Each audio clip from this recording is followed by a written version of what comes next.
What is going on, squad? Welcome to another episode of the Change Lives Make Money Online Trainer Podcast. It's your boy, Brian Mark. And in today's episode, I'm joined by my beautiful clients inside of the 10K Mastermind. For those of you guys that don't know about my coaching programs, the Change Lives Academies for 0 to 5K a month, the 10K Masterminds for 5K to 15K a month, and the $1 Million Mastermind is where I teach you how to hire team and scale your business once you're making 15K plus. Without further ado, we're going to talk to my clients. They got questions for me, and I hopefully got answers that don't suck. Ronnie, what's up? Tell me some wins. So my win is that 2 weeks ago on the call, I asked about maintaining momentum while being gone and not letting everything burn. And I've never taken really time off my business since I started. And I mean, I still did my non-negotiables every single day, but I felt like I barely worked and I still had like hot leads coming in and I had a call right away when I got home yesterday. And yeah, as much as I would have loved to have closed a few clients while I was there, I'm just going to not beat myself up over it and just realize that I was always afraid that if I took any time off that I would literally burn my business down. So I proved that I can't, and it's not going to happen. So it felt good. Now Love that for us.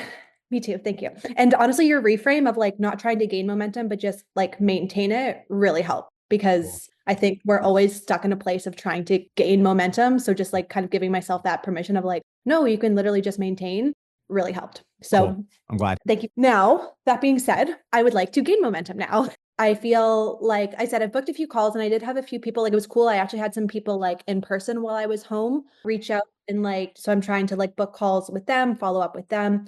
But I've noticed, part of it is a bit of a mental pattern of I get into a place where it's if I'm not closing clients, I feel like I don't have momentum and nothing's working. So I know that's something that we were talking about in the mindset group that I get to work on a little bit here. But I guess, how am I trying to say this? Kind of ways to build urgency, get people off the fence and just, close more calls, get people taking action ASAP. What's your closing rate in the last 5 calls? My last 5 calls were brutal. Actually, I have 2 follow-ups from them and the rest of them can't afford it. Okay. What were the follow-ups? Well, the one is she literally was closing on a house yesterday. So she's I'm emptying my savings. So I don't really want to put money down, but it was weird because she told me she talked to her husband and set aside money for this. She is also my future sister-in-law. So there's a little bit of that there, but she was already ready to invest in all the things, but I don't know. It was weird. So she's working on the house. So I told her I'd follow, we're going to touch base, I think next week. And the other, I don't know. The other ones, I'm just kind of over pulling teeth of people who can't afford it. And I don't know. I don't know if it's me, but I don't know. When I talk to people who can't afford $250 a month, I'm I don't want to pull anything out of them. At one point I was paying $3,000 a month in different coaching programs and stuff like that. So I just I don't know. I don't understand why I'm talking to people who can't afford anything or can't see the point of investing in themselves when I've invested so much money. I'm just so over it. And I'm I don't want to follow up with you people. Fuck you. That's kind of how I feel right now. Okay. So I've got a few follow-up thoughts. So first thing I just want to say is that regardless of, 2 things. One is the sales problem, in my opinion, is identifying what the main objection that you're getting on a phone is, and then role playing that objection until you're good at it. And I think that this is hard because obviously it's a family member or a friend. So the next role play I would get on is I would get them to practice being a family or friend, and then I would try to push them over the edge because I almost guarantee you that you could have closed that girl, but I get the fucking, because when I close friends, there's always a little bit of tension. And I feel if you close that girl and you collect that cash, you're there's a little bit of a different conversation that's happening right now because you're going to be pumped about that. So that's where I would isolate that. But to gain momentum, I think that we need to have a consistent system where we're bringing in new followers on a regular basis to your page that are ideal client that you're trying to work with.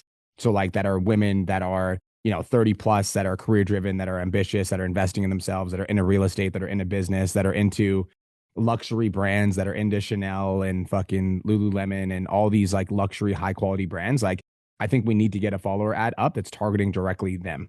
POV, you finally find a fitness page for ambitious women over 30 that want to get toned and have their dream body or something like that. And then constantly getting new leads in the front door so that we're always having more conversations to have. Because I'm noticing the followers have stalled. I'm just taking a look at your page. Your followers have stalled and we have control over that. If we can spend $20 a day on follower ads and get 40 to 50 to 60 new followers, which we should be able to get 1 call per day out of that, plus the stuff that's already coming from your organic. So I think with the sales issue, it's isolating which objection you're getting the most and then practicing that objection until you no longer get it. And I think that in terms of generating more sales and building momentum, getting a follower ad in front of your ideal demographic which is women over 30 that are ambitious, that are career driven. Yeah. Okay. That's today. I want that done today. Savage. Okay. It's not that savage. That's easy. Ragnar, what happened when you fucking took that advice from me on Podchats? Type it in the chat. Ragnar had the same fucking problem. He took that advice and he fucking ran with it. Were you on the Podchats last week where he did a screen share? Last week? No, I was on the one that he did his screen share. Yeah. Okay. Do you have one up yet? No. Today. Okay, but this is my Today. my thoughts are I feel like my content isn't like it's not converting now, so why would I like put Disagree. money into Disagree. it? I mean, it's not converting into followers now. Disagree. But Disagree. Ragnar, no, what are your average views on your content? Type it in the chat. Disagree. I'm going to unmute you actually, Ragnar. Ragnar, what are your average views on your content? Thank you. I was typing up a storm and I just couldn't keep up. So like 500, a really good reel will get like 1,000, 1,100, and I might get like 1 or 2 followers. Even on a really good reel, I might get like 10 followers. But then when I boost it, I get like 50 to 100 a day. It just depends on how much money you put into it. Yep. And good followers with money, not those broke motherfuckers. Yep. But like really, really good followers with money that are targeted. Yep. There's another guy that is working with me one-on-one in VIP, and I love the guy to death. I already told him he needs to work on his content. We're not talking about that. 11 likes, 19 likes, 7 likes, 9 likes. Guess how much money this guy makes every month, Ronnie? Just guess. $50,000. $100,000. Guess what he does? Follower ads. 55 likes, 52 likes. But then if you go to his follower ads, let's see. Let's find a follower ad. You'll be able to tell right here. 2,516 likes. Oh, yeah, that's boosted. Where's another one? 9,255, 14,000, 11,000. All of his other content. So you can work on content and do follower ads at the same time. It's not one or the other. It's both. Today. Sorry, what was that guy's at so I can look at his thing? I'll send it in the chat. Thank you. Today. Okay.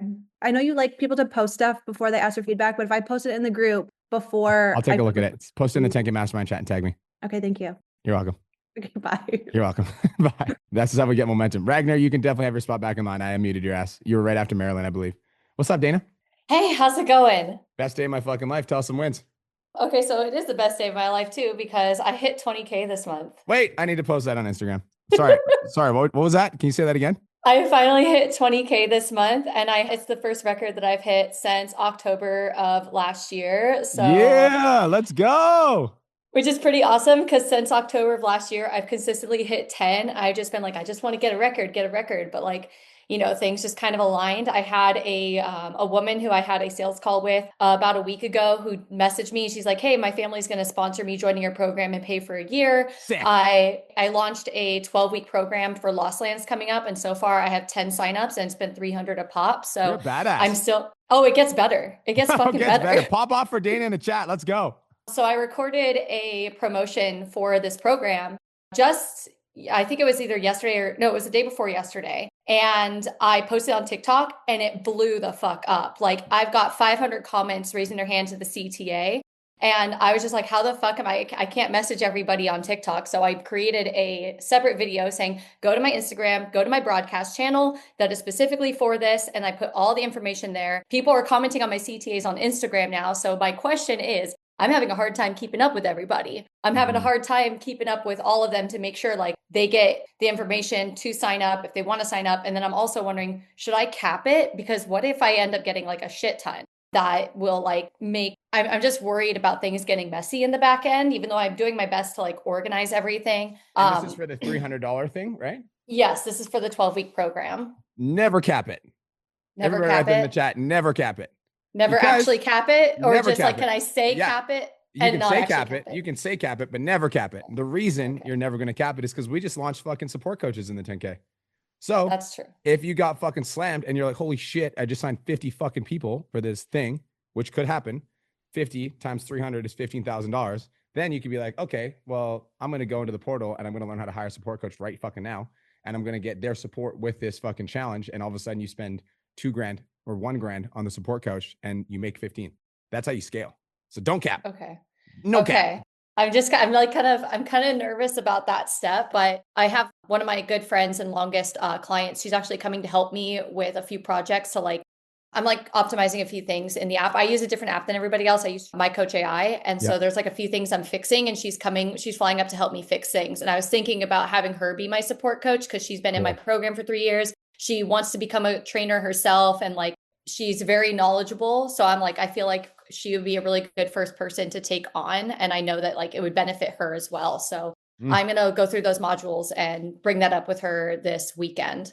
Yeah. But kind of going back to the question, like, you know, again, I'm funneling these people from TikTok. I got 150 followers on my Instagram from TikTok, which is pretty cool. But like they're like commenting on the post that was before the TikTok popped off. So now I'm like trying to get to everybody, message all the people on TikTok saying, hey, go watch this video, go watch this video, go watch this video. And I'm just like, this is taking so much time. Do you have ManyChat attached to that Instagram post right now? To the Instagram post, I forgot to set it up. So people have already started. So I can't like, so it's like I've gotten 50 comments on there. And since I haven't activated it, I was going to activate it today, actually. Yeah. So what I would do, Dana, is I would activate it so that they comment on the post for more information, correct? Yes. And then we hit them up in the DMs. What do you hit them up and say? Are you just DM scripting them? I just say, hey, I appreciate your interest in the program. Have you been to Lost Lands before? Because it's specific for that festival. I want to create like that quick little connection with them before being like, hey, here's the program. Now pay for it, you know, especially because it's the first time they've ever heard of me. Yeah. So I would do Have you been to Lost Lands before? And then, so like that's a ManyChat automation set up. And then the next thing I would do is I would have a template video that you filmed that basically goes over like what it's all about. And so like, okay, well, that's awesome. I just wanted to send through a quick video. My name's Dana. You might have seen me before on Instagram or TikTok. You might have come here from Instagram or TikTok. I'm not 100% sure, but I just wanted to kind of introduce myself and tell you like, I'm the rave coach. This is what I do. I go to raves and I basically stay healthy, whatever your spiel is. And be like, in regards to the program, here's the details of everything that you commented on. So you kind of know exactly what it's about. Go over like vague details. And like in terms of vague details, what I mean is don't give the price. Explain everything that the program has, but don't give the price. And be like, if this all sounds good to you, just reply back with hell yes, and I'll get you all the further details. Okay. So like, this is what I'm teaching Dana. So like, I want to teach you guys high level so that you guys understand the concept. When you guys have a fuckload of leads, and my definition of a fuckload of leads is you can't keep up. It's crazy. You have to basically create a system where you can get through as many of them as possible with a templated system, right? So like, if you're trying to custom message every single person, like you're doing right now, fucking click, bang, bang. So like, first thing we need to do is we need to automate the first message. And then the second thing we need to do is template the second message, because then you can just go do without doing any thinking. Once they reply to the second templated message, that is likely where I would go for a pitch. And you can do a pitch with a template video or a custom voice note. Either way works. I almost think a custom voice note would be better at that point, because the people that are going to go through the templated system, you know, I would say 50% of people are going to make it through. And then if you could send a personal voice note being like, Sarah, thanks so much for your interest. So here's exactly what you're going to get. And then you pitch. Okay. That sounds good. I like that too, because at least that way they feel like they're getting that personal connection with you. Exactly. Okay. Awesome. I will work on that today. Thank you so much. That's the only thing you focus on, because right now you got a big income earning opportunity. So don't take your eye off the ball. Let's get 25. Let's go. Look at you. Powerhouse. Well done. Clap for Dana. Dana also just puts herself in the room all the fucking time. All the Elite Mansion Masterminds, every fucking event that we do, she's always fucking there. Proud of you. I'll even volunteer to like go up on stage and put myself in scary situations. Yeah, you're doing great. You're doing great. The growth is fucking cool. I'm proud of you. Well done. By the way, Dana invented this niche. Okay. She's a coach for ravers. It wasn't even a fucking thing. She invented it. Fucking cool. Good shit. Maximus, what's up? What up, G? Well, I got good news for you, bro. Tell me everything. Yeah, so you were like hit 7 this month. Ironically, it just popped. I think I'm at like, if I did the math right, I'm at like 9975. So a record month. Oh, 9975 right now. Yeah. So what the fuck, bro? I know. It's fucking wild. So I got a couple more calls this week, and I've got like a last second play. Like if I can't get the $25. Sorry. So I just want to, you guys smell that? It smells like $10,000 a month right here. It smells like Mr. 407. Mr. 407. Yeah. So yeah, that's fucking dope, man. Cause you know the grind. It's been a minute. But yeah, so my question is, this month, a lot of the people that I sign, which is dope, I fucking love it. They've been in my like pretty much my ecosystem in like my hometown forever. Like one dude a year younger than me, one dude 5 years older than me.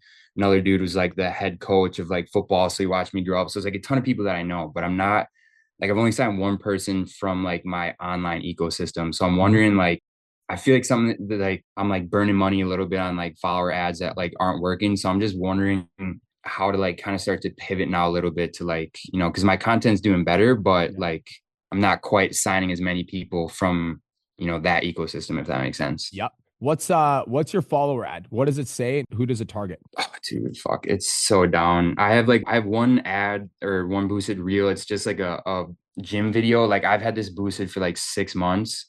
and cost per follower is super low. But like now I'm starting to notice that the followers from it are kind of just junk. And I have another one I filmed at Aesthetic Nation that's like not illicitly saying like follow me kind of thing, because I had one and that just was a horrible click or cost per click or follow. Yep. So I stopped that one. So I need to like refilm one, I guess, is probably like my biggest issue right now. So two things. One is when you guys are running follower ads, I want everyone to write this in the chat. Sit down once a week and take a look at the data. Okay. So I'm going to tell you what data you need to look at. Okay. First piece of data that you need to look at is how many followers did this ad bring in this week? And an easy way to do that is like, I'll show you as an example. So like if I go into my dashboard, I'll just show you guys some of the ads that I'm running so that I keep track of this stuff on a weekly basis. So if I go into my data and I find this as an example, this one. So this is an ad that I'm running that's actually not a follower ad. It's a messenger ad, but I'm boosting it from the front end, which you can also do. You can also run messaging ads from the front end.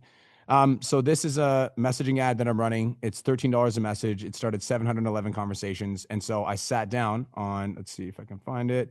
So when you say front end, you're talking about boosting from IG on your computer opposed to like going through Meta, right? Yep. Okay. So I just keep track. So like on June 23rd, I had 650 messages. So every week I'll sit down and I'll look at how many messages came in. So since June 23rd, it's the 25th right now. I've gotten an extra 61 messages. So then I'm like, okay, I got 61 messages. And then I look at so first thing you need to take a look at is how many followers you got from the ad. Okay. So that's the first thing you need to take a look at. Second thing you need to take a look at is how many calls got booked that week. Because if you're running follower ads, the followers that you're getting should correlate to the amount of booked calls that you got per week. So how many followers did you get per week? And then how many booked calls did you get from those followers? And then how many sales did you make that week? So if you sit down once a week, Max, and you take a look at the data and you analyze, okay, this week I brought in 700 followers, and out of those 700 followers, I booked fucking no calls. That to me is an indication that the followers that we're bringing in are not quality. So then what I would do is I would sit down and I'd be like, okay, what is it that is bringing in the low quality followers? Is it the fact that my creative is not targeted at them, AKA it doesn't call out who they are specifically? Or maybe my creative is targeted at them and it's just really bad targeting. Like that's what it was with Ragnar, right? Ragnar just had really bad targeting. We just went in, we changed the targeting on the same creative, and all of a sudden he started bringing in quality followers. He called it like rich guy audience. So you need to do that once a week. So if you're like, when I just took a look at your content, I actually messaged you about this. I think your content's performing a lot better. It looks better. It feels better. But if the followers that you're getting from the ad are not converting into sales calls, then we need to create an ad that's specifically for bringing in followers that's put in front of the right audience with the right demographics that have money. Make sense? Yeah, that makes sense. Yeah. Okay. So and take a look at your creative, and then who do you want to speak to? I mean, that's like, I feel like this is part of my issue too, where it's like I sit and I'll audit like all my clients right now, and like the demographics, like they range. Like I've got people my age, I've got people like my oldest client's 58. So it's like there's such a big gap. But the biggest commonality that I see is just like they're all like busy individuals, or I would say a good majority of them have kids, and like they're a coach and like they have a job, so they just got all kinds of shit going on like that. If I could pick like one commonality, like that would probably be what I would narrow it down to. It's repeat the one commonality. What was it? Like busy individuals, busy professionals, okay. I would say. Okay. Who's your favorite to work with? That's a great question, Chase. My favorite to work with, probably Brian Peterson. He's a teacher. He's a track coach. He's got kids and he's like crushing. He's my best client. He's down like 50 pounds. How old is he? 38 maybe. Okay. So then we could start like, you could say like, and do you work with mostly men or is it mostly women? Mostly men, but like now with my recipe videos, I'm noticing there's a little bit more of an influx of females coming to my profile. And that egg video that I posted at the fucking mansion is still bringing me followers, and they're just random fucking people. And a lot of them are women. Yeah. So I think that like, this is something that you need to sit down. So here's what I want you to do, Max, is this is something we need to spend time on. Take a look at your 5 best clients, and I want you to give me a client profile. So like age, career, fucking goals, etc. So take your 5 best clients, give me a client profile, and then plug those into the Content Mastery AI, because I programmed the Content Mastery AI to be able to do deep research. And then I want you to get the Content Mastery AI to give you suggestions for your avatar, because this is another issue. If we don't know exactly who we're speaking to, then those follower ads, when people follow you, they're going to come to your page. And if your content isn't directed at them, then they're not likely to follow you or engage with your page. So I think that this whole conversation stems from the fact that we're unsure of who we're speaking to. Like imagine if you came to my page and you guys are all online coaches, and then I just posted a video about Amazon dropshipping. And then the next day I posted a video about how to build an Airbnb business. And then the next day I posted a video about how to start a fucking mortgage company. And you guys are online trainers. That's why you followed me. And then you see all this content about fucking random shit. And you're like, what the fuck? Right? So it's got to be specific. So step number 1 is to 5 best clients, plug it into Content Mastery AI, get that done today. get a feel for who the avatar who it thinks your avatar should be, and then just fucking choose somebody. Let's choose somebody and let's start making content for those people. Once we choose somebody and we start making content for those people, let's get a follower ad up that's targeted at that person with specific language that they would use. And let's get that up instead of the reels that we're boosting, because the reels that we're boosting are not bringing us in money. Okay. And like when you're talking about like, what do you think? Like just test out like a text on screen one. Cause I've seen a couple different iterations where it's like the one that I saw was like, I'm waiting for all the busy dads to follow me. So like some shit like that, like just like a B-roll clip of some. That's exactly what I would do. And I would make sure that you're jacked in the video so that they know that they should follow you and learn from you. Okay. Cool. Sounds good. You have homework. Go execute. All right, bet. Appreciate it, man. And then can I ask a small question? Yeah, as long as you promise to hit 10K this month. I got you, bro. I'm working on it. And then, so like when it comes down to like testing different openers, like it seems like every little bit in a while, it's like, obviously I know one opener is not going to work forever, but it's like mine just went from great to just pass. But pause. We just had the conversation about the fact that you're not even bringing in the right followers. So yeah, I guess guess the reason your openers aren't working is because the people that are following you aren't the right people. Fair enough, my friend. All right. All right. Okay, bro. Talk soon. Peace. Peace. Marilyn, what up? And then Ragnar, I didn't forget you. Tell me some wins. Hey, Brian. So my win this week is that I booked 8 calls. I've had 5 and I've closed 3 of them. So I still got more to go. It's been a busy week, but it's exciting. Love that for you. So my question for you is like, I know I asked you this a couple weeks ago or not months ago about just retention. And I've been doing what you recommended, which is like tracking the people that fall off and seeing where they fall off. And the common pattern that I'm seeing is that when they get to like their first goal, for example, okay, I can tell you one client and the same thing happens to a lot of them. They have like a goal of losing the first 20 pounds, right? But it's like the first 20 pounds out of like 40 pounds.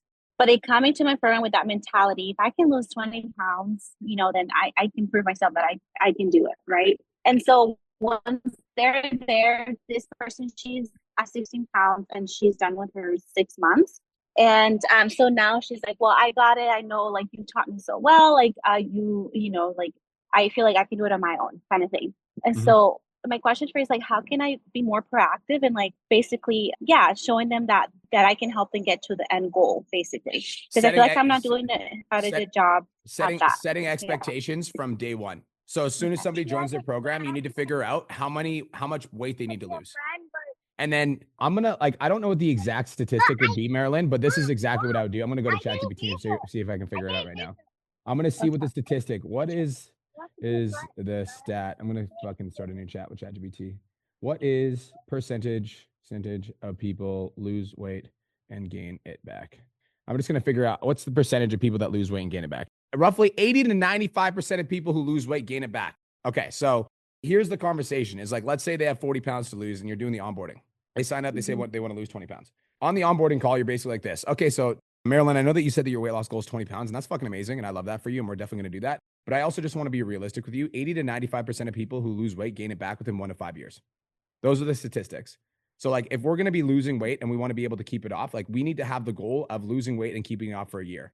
So I know that you signed up for the 6-month program. We're going to go through the 6 months and that's amazing. But like, I'm going to highly recommend that we do another 6 months. We can talk about that once you're actually in the program and you're getting incredible results and you realize that you love me. But I don't want you to be one of those 80 to 95% of people that gain weight and lose it back. So like once the program comes to a close and you lost the weight, we should talk about how to keep it off and keep it off forever. Okay. Yeah. I'm not doing that. Day one, expectations. Because it's like, if day one from the expectations, they're planning to come in and lose 20 pounds and then they do it. They're like, okay, thanks. Bye. Yeah. Yeah. Right. And that's what's happening. And so like, okay, that makes total sense because I feel like I'm not communicating that and I just wasn't sure like when or how to do that. Onboarding. So when you say onboarding, like usually my onboarding is like I do like, like the how you give them the starter guide, right? What you told me. So I do that and they go get their stuff and then I book a call with them, 15 minutes. I just walk them through their whole program. On that I think call. I should have the conversation with them. Yeah, on that call. Correct. Yep. Right? Okay. Yep. Perfect. Cool. Okay, that's all I had for you. I'm working on that right now, and my reading is getting better. Another thing that really worked, just want to let you know, is like, remember when you told me to just to call people? Yep. I've been doing that, and it's been working so well. Just like getting back on track and showing them that I actually care and that I'm accountable. So that's all I have for you. Love that for you. That's awesome. Bye. All right, thank you, Brian. Bye. What's up, Ragnar? What is up, brother? How you doing? Doing amazing. I love the targeting. I love when you guys are making targeting now. It's called rich white guys and rich white women. Yeah, it was just the easiest way to remember it. And I was thinking of like shit that, my dad and my uncles would do. And it's like they play golf, they Golf. do sports cars, scotch, like all kinds of that kind of stuff, man. That's fucking funny. Yep. Shit you got to have money to do. Yeah, that's fucking funny. Yep. So obviously biggest win was got married over the weekend. Awesome ceremony. Bro, Everything I went love that your super fucking smooth. wedding was a Viking wedding. That's hilarious. Right? I mean, it would have been weird if it wasn't. Yeah, it's funny. Yep. And then also, so this month was supposed to just be like maintenance, but I'm at 17.5K right now. And it's like a blowout record month.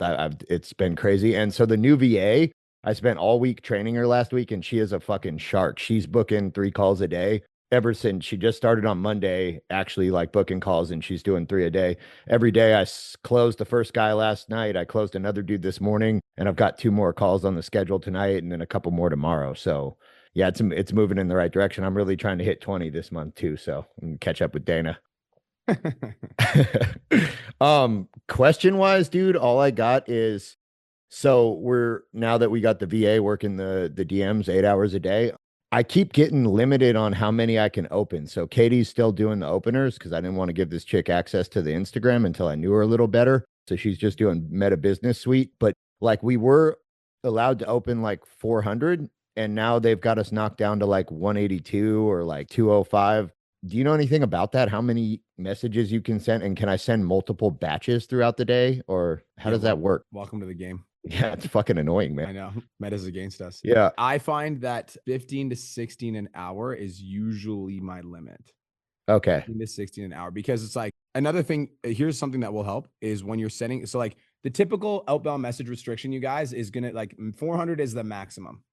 But sometimes Meta will crack down and they'll just be like, okay, now it's fucking less. And there's no, like, I wish I could have a logical explanation for why that fucking happens. I don't. But what I will say for all of you guys that are not running fucking follower ads right now, it's like open season still. Okay. Follower ads is open season. You can start 400 new conversations a day with fucking random people that follow you. There's going to be a time where you can't do that, because back when I started online coaching, I could friend fucking 500 people a day. Now, if you friend more than 20, there's a spam filter. So like, it's open season right now. Okay. So for those of you guys that are not running follower ads, fucking run them. You got to just play with the messages per hour. So it's like 15 to 16 an hour is where I would start. And then if there's no restrictions, then I would go up to 16 to 17 an hour, so slowly but surely start to increase. Okay. And then, so if you tap it all the way out, is that bad? Do you think that knocks it down? It's yes. If you tap it all the way out, you'll notice when you tap it all the way out, when you start getting red X's. Okay. Yeah. No. And it's like I said, it went from 400 to like 200 to this morning. They stopped us at 182. Yeah. So try to space them out throughout the day instead of sending them all out at once. That's cool. And then another thing you can do, Ragnar, is do you send your message as 3 messages or 1 message? It's 2 messages. Send it as 1. That's one. That helped. Yeah. So like, instead of being like, hey, Ragnar, thanks so much for the follow, and then send the next message, I'll send them as 1. Hey, Ragnar, thanks so much for the follow. Are you on a finish journey or just enjoying the content? And that's in 1 message, because then it counts as 2 outbound to somebody that hasn't messaged you versus 1 outbound to somebody that hasn't messaged you, if that makes sense. It does. Okay. Yep. Cool. Well, we'll split it up. We'll get in there a few times a day instead of just hammering it all at once. But all right, that helps. If you guys want us to do an updated training on follower ads in July, say yes in the chat. Yes, we do have definitely. one. If you guys want us to do an updated training on follower ads, say yes in the chat. Okay. And then did you say, is there new trainings about shadow coaches? There sure as fuck is. They're called support coaches now, and we put them in the portal. If you guys there's 2 things that we updated with the 10K Mastermind to make it more valuable. Number 1, we added Content Mastery AI. If you haven't played around with it, do it. I'm using it. It's awesome. Number 2 is fucking the support coaches. So it's in the module. Okay, cool. I'll go through that because my back end is having trouble keeping up with my front end right now. So I'll look at that. Good problems to have. Yes, sir. Thank you so much, Brian. Peace. Later. What's up, Zane? Tell me some wins, big dog. Yo. All right. So I am consistently posting 3 times a day now. So that's a big win. And I've got a 6-week challenge going right now. I just launched that today's Wednesday. So Monday, and I've sold about 3 of those so far. So everything to get into momentum. And we're getting there. Let's go. Yeah. It's pretty great. I love that for us. Me too. So my one request is content eyes. Just wanted you to take a peek at my most recent video. I just posted it. There's a couple things that I'm working on. I think I found something that kind of works for me, but I'm playing around with transitions and some like sound effects and stuff, trying to change the scene, every 1.5 seconds or so. But will you just look at that and tell me if it's too much? I sure as fuck will. Did you just post Do you it? need me to drop it? Nope, I got it. Okay, cool. Yeah, just posted it. It's the latest one.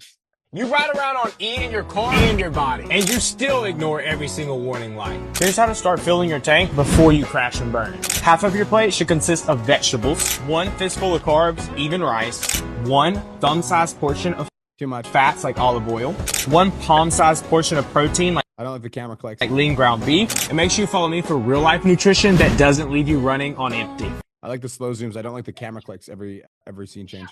Change. And now just the sound effect or the actual transition? No, I just don't like the sound effect. The transition is in my opinion, but I definitely don't like the sound effect. Okay, cool. Yeah. Ride around on E in your car and your Yeah, I also just make sure you're using words that your avatar would use, because if you say you're riding around on E in your car and your body, what type of person rides around in the car on E? Busy moms. Busy moms or broke people. True. That is super true. I'm That's a broke good as- point. I'm I need broke to as think of fuck. it. Yeah. I'm broke as fuck. I'm gonna put $2 in my fucking, you know what I'm saying? You gotta be careful True. with the messaging. Okay, that makes perfect sense. Yeah, I've been finding a lot of moms are interested in specifically the concept of kind of fueling their body, versus another diet. So I've Yeah. been trying to work on that. So that was just one that I played around with. I don't have too many Okay. running on the E. I'm just letting in you there. know. Yeah, I appreciate that. Yeah, Chase Williams is the exception. She's like, LOL, but my husband fills me up. Touche. All right. Okay, cool. So take out the camera clicks. Yeah. And now, as far as just changing it up, though, every 1.5 seconds, was that all right? That was great. Yep. Okay, perfect. That's all. Yeah, I'm just working one thing at a time. Like I said, I've got a lot more variety in there too. I've tried some skits, some 6 seconds, some split screens, all kinds of stuff like you told me. So, Cool. and it's working well. That's my boy. Yes, sir. I appreciate you. Talk soon. Peace. Peace. The Kettlebell King. What's up, brother? Yo, what's poppin'? Tell me some wins besides being sexy. Man, actually, that was actually my win. I'm getting leaner, I'm getting jacked, and so are my clients. So that is actually my win. All my clients are fucking crushing it, and they're inspiring me, and just makes me want to do better. So here I am. I love that for you. I love it. My question is, I'm doing a 4-day challenge, first time. I'm gonna announce it Monday. Yep. When I would do the 14-day challenge, I will give those people my full client onboarding. Like I didn't hold back. I'm like, this is this Loom video for this. Should I do that also for the 4-day challenge? Like give them all. It's like 4 videos. The longest one is 20 minutes. The nutrition one, how to track everything and do all of that, and then 2 other shorter ones. Yeah, the only thing that you just need to run through the filter that these people haven't paid you, and so they're not invested. And so, like, if you're gonna, like, you want to give value, but you don't want to give so much that it's overwhelming. Because how many people are actually going to complete every single fucking video when they have no skin in the game? They haven't paid you money, so there's no reason for them to watch all those videos. And I was thinking, plus tune into the lives that I'm gonna be doing for the 4-day challenge. If you want my advice, I would take all 4 of those videos and I would condense it into a quick 3 to 5 minute video, because 80 to 90% of people will watch that. Versus if you try to send them 4 videos, one of them's 20 minutes long, you'll maybe get 20% of people that complete all the homework. And the people that don't complete all the homework are less likely to engage with the challenge because they're like, I didn't even watch the video. Yeah, that's what I was thinking. Just to teach them how to log the workouts and things like that. Teach them how to log the workouts and teach them why it's important to engage in the challenge. All right, awesome. Another thing, so I've been working on my content, trying to get my shit together. But sometimes I'm like about to post something on the story, and then I like post it or I film it. Just like me, whatever, giving some value. And then I'm like, you know what? I should just throw this on the reel as well and throw an extra reel up there. Do you think I should do that, or you think that might just mess with the quality of my overall page? Or Nah, I like doing that too. I do the same thing. All right. Like if I have a rant that I'm going on in my story and I'm like, oh, this would be a fucking good reel, I'll post it as a reel. I like that. All right, cool. And then last thing, I'm gonna announce my in-person event next week. How should I announce it to my community? I have a call with them tonight. We're Zoom call, just like this call right here, Q&A, share win. Funny promo video. Funny promo video on the Facebook group. Funny promo video. And then I would launch the promo video on the call. I would post it during the call. And then I would do a screen share of the promo video during the call. And then all your clients that didn't attend the call will also see the funny promo video. And then do the actual announcement on Facebook and send emails and all of that. Yep. All right. It's time to script. All right, bro. Thank you. I believe in you. I believe in you too. Let's go. What's up, Nick? How we doing today? I'm having a fucking great day, Nicholas. How are you doing, Nicholas? Can't complain. So, couple wins. So we made 11.3K over the last week. So In a week. in a week. In a week. In a week. Who's this guy? I don't know. So that's I don't fucking know. So that's kind of my thing right now. Is that now that I've seen that I can actually do that, I'm wondering how do I not like get into my head and rep and not like throw like a spoke, throw a stick in the spoke type thing, because I'm good at doing that. So like, No, you're not. no, I'm not. Okay, You're not good at that. I'm not. You know what you're good at? What's that? Making 11.3K in a week, brother. Yeah, I guess. So here's the mindset. How many of you guys have ever hit like a record-breaking month or a record-breaking week, and then instantly you started getting anxiety because you're like, holy fuck, how am I going to do that again? How many of you guys have ever felt like that? You're like, what did I just do? And how is that going to happen again? Here's the way that I look at it. Okay. So if you think about like, let's use the analogy of lifting, because all of you guys are personal trainers. Like when you hit a PR, right, in the gym, you like fucking bench a bunch of weight or squat a bunch of weight, you're not going to hit that PR immediately again right away. It's just not going to happen. But you just do the foundations that you did every single day in order to get you to the PR. And so it wasn't that you hit 11.3K because some fucking magical fairy dust sprinkled on your business, bro. You hit 11.3K because you've been building the foundations for the last 2.5 years, coming to these coaching calls, fucking putting in the work, showing up, doing the work, etc. And then that compounded to hitting 11.3K in a week. So is it likely that you hit 11.3K next week? No. I'm just going to be real with you. I'd love to tell you that you're going to hit 11.3K every single week moving forward. But I know your business well enough to know that we have some systems that we still need to establish. So that being said, it's like, okay, now that we hit 11.3K in a week, here's what we do next, Nicholas. First thing, let's audit last week and figure out what the fuck happened. Like, what do we do? What happened? What led to $11,300 in 1 week? What was there a specific post? So this is what I need you to do, or I want you to do this self-assessment. So like, this is your homework, is sit down and be like, okay, was there a specific post that I did? Was it a specific way that I trained my team? Was it a specific DM sequence? Was it a specific ManyChat CTA that fucking popped off and this specific reel brought me in 4 new clients? Identify some of the things that brought in 11.3K last week. That's the first thing to do to, basically repeat successful actions. The second thing you want to do is you want to ask yourself this question. And this is a question that all of you guys should ask yourselves when your business scales, is 11.3K in 1 week, what just broke? Because we all will have something like that happen, right? We've signed way more clients than we're expecting. And then all of a sudden you're like, oh shit, like my onboarding process really sucks. And now I got to manually do all these programs. That broke, which means your onboarding system isn't set up to scale. So then you go in and you fix, like, the next part of the process is to fix the thing that broke so that the next time we have that influx, that thing doesn't break again. And now we're set up to scale. Does that make sense? 100%. And then the third thing, which is a mindset piece, is, bro, if you did it once, you can do it again. And that's what you keep telling yourself. Do it once, do it again. Do it once, do it again. Do it once, do it again. Do it once, do it again. It's not going to happen right away. It's not going to happen next week, but I guarantee you there will be another week this year that you hit 11.3K in a week, because it doesn't happen by accident, bro. It happens because you put in the fucking work. And so I think that's exactly it, is that like I've just been grinding, like just trying different things, throwing new systems, new CTAs, asking, putting the, actually just implementing the shit that you guys tell me to do, which it sounds easier said than done. But I know some people, I always like to get the information and then use it. And, sometimes I'm thinking like, shit, is that like what consistency is, right? Is this like you just keep putting in the reps, and you're doing it, and then finally it just shows up as 11.3K week? And yes, but the difference between you and most people is, like, most people are consistent, but consistency by itself doesn't get you the win, because you have to be consistent and also get feedback from somebody that knows what they're doing, right? It's like the weight loss client that goes to the gym and is consistently walking on the treadmill for an hour a day. They're consistent. Consistency by itself doesn't get them the win, though.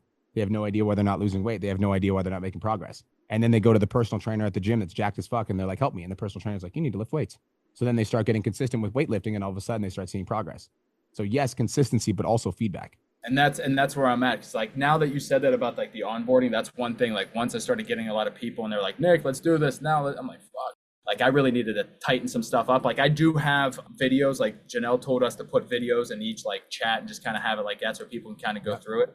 But one thing that I did find out, that like now that people are coming in, and now that, because I got the CTAs out there and they're asking, is like the avatar that's finding me right now isn't the avatar that I was essentially making content for beforehand, if that makes sense. Yeah, interesting. So it's like, it's weird because the avatar who's coming at me now are people who are more athletic. I mean, which I've always played sports my entire life, but I've been trying to start people like, so I'm like, I don't want to shift avatar. And I'm wondering like, how do I just place, do I just obviously just keep doing the shit that I'm doing, not get in my head, but just, Yes. okay. that's all I need to do. Yes. So I'm like, shit, am I switching avatar? Am No. I training fucking athletes again? Cause that No. shit's easy. No. No. Identify your successful actions and report back to me. So homework is just go ahead and do the audit last week, see what the hell happened. And I got a challenge starting on the 7th and just book people into there and get them going. Let's go, bro. Let's fucking do it. All right. One final piece of advice. When you guys are doing audits like this and you want to audit successful actions, what you want to do is you want to trace the user, like everybody that you sold last week, Nick, I want you to trace it back to the origin. Where did they come from? Sometimes you'll be able to find it. Sometimes you won't, but trace it back to the origin. Cool. Got it. Hey, bro. Much love. Peace out. Appreciate it. Bye. Congratulations. 2 things. 1, fucking love you guys. The people that are in the back of the line, I appreciate the patience. Thank you guys so much. 2, you guys are fucking killing it. What's up, Zach? What's up, Brian? So win for me, 17K month so far, which is freaking a record by far. You know what's funny? Fucking let's talk about, tell them what you said to me at the start of this fucking month. I just felt like it was a slow month and just, struggling to book calls. That's what we talked about. Not so slow anymore. No, not slow at all, man. Yeah, I'm pumped if you can't tell. So basically my question is around time management, man. So I'm really, really struggling with my time at the moment. I've tried the calendar thing and I've got kids, like young kids, and it just doesn't say, everything just gets fucking pushed back. And at the end of the day, like after 8 p.m, everyone's in bed. That's when I'm doing a lot of my work, and like I'm up till 12 o'clock, 1 a.m. nights, and then I'm up at 4:30 most mornings to get my training in, and then kids, and then I've also got the other job still that I'm completely vacant from as well. So it's just why are you still working at your other job? Zach Matt. You're making $17,000 a month. Question: how much money do you make at your other job? 12K a month, roughly. 12K at your other job? Yeah. Okay, so you make you're making 1.5x now with your online coaching business. You realize that, right? I do realize that. I do. All right. You just got to decide, like, there's only 2 options, in my opinion. Option number 1 is you keep doing what you're doing, burning the candle at both ends. Eventually, you will hit burnout. I know that because I'm also a grinder like you.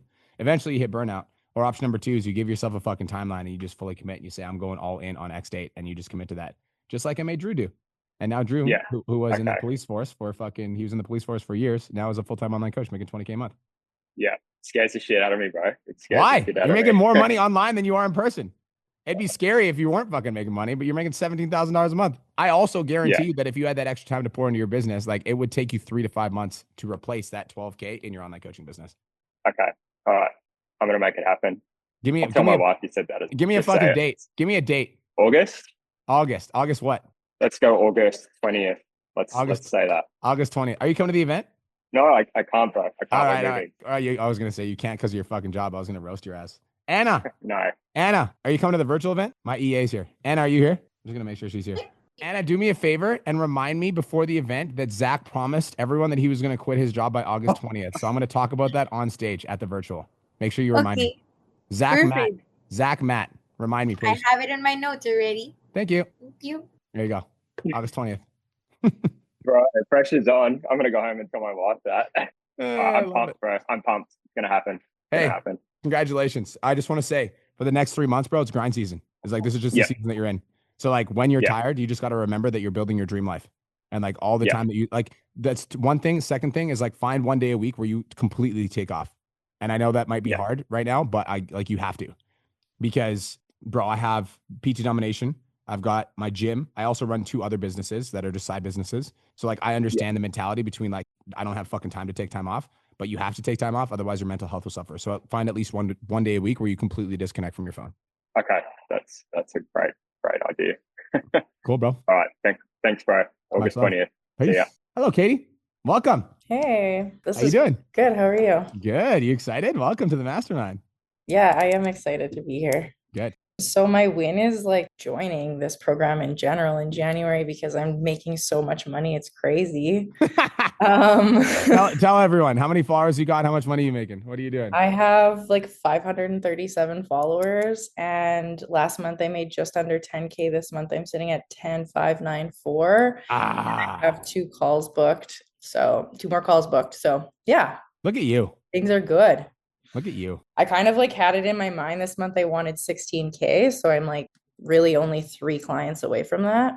Let's fucking go. It happened. I love it. I don't know why my picture isn't showing up. This is tripping me out because I'm just looking at you guys and I can't see myself. I'd say, I got you. I'm going to spotlight you. Please hold. There you go. Oh, now I'm like really big. That's too much. I just wanted the split screen. I want to see you. Okay, I'll come on. Me and you will be in the spotlight. Okay. There we go. Awesome. Thanks. Okay, so for my onboarding, I feel like now that I have lots of clients and a lot of them, I'm finding like I work with women over 35, busy moms. I'm finding that I'm getting a lot of like older women that are interested, which maybe I'll end up switching over to that niche. I don't know, but a lot of them are like not techie. They're like dumb when it comes to this stuff. And so my onboarding is lacking. So today I've spent like the past 4 hours redoing my onboarding. I used Ed's onboarding module. And so now I'm just wondering, like, do I send that to my existing clients? Is that weird? What would you need to send it to your existing clients for? Just so that it like answers every single question they could possibly have. Like, give me an example. Like, what would be like, because your clients are already in the program. So like, what does the onboarding cover that the clients wouldn't understand? So one of my new clients is driving me crazy, in particular with all of her questions. Yeah. And so we're on week 2 together, and she just has so many questions about everything. Like what? Like tracking things. She's having trouble with Trainerize app. She doesn't know how to like input her workouts. I don't know. It seems like very basic stuff to me, but obviously it's not because she has a million questions. And like, I've even ended up having a phone call with her because I do know her personally too. Yeah. And like, I don't want to have to do that. Yeah. So here's what I would do is I like the idea of having like, I don't think you should send it to your clients as like an onboarding module because like your clients are already onboarded. So to me, that doesn't make logical sense.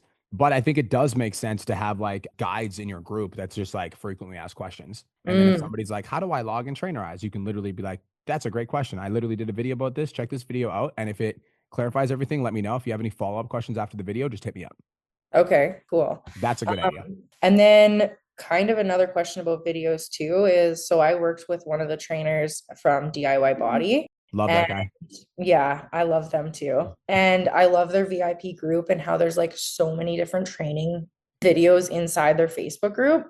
I don't have a Facebook group. When I was talking to Janelle about it yesterday, she was like, you don't own any of that. And she's having issues with her Facebook group.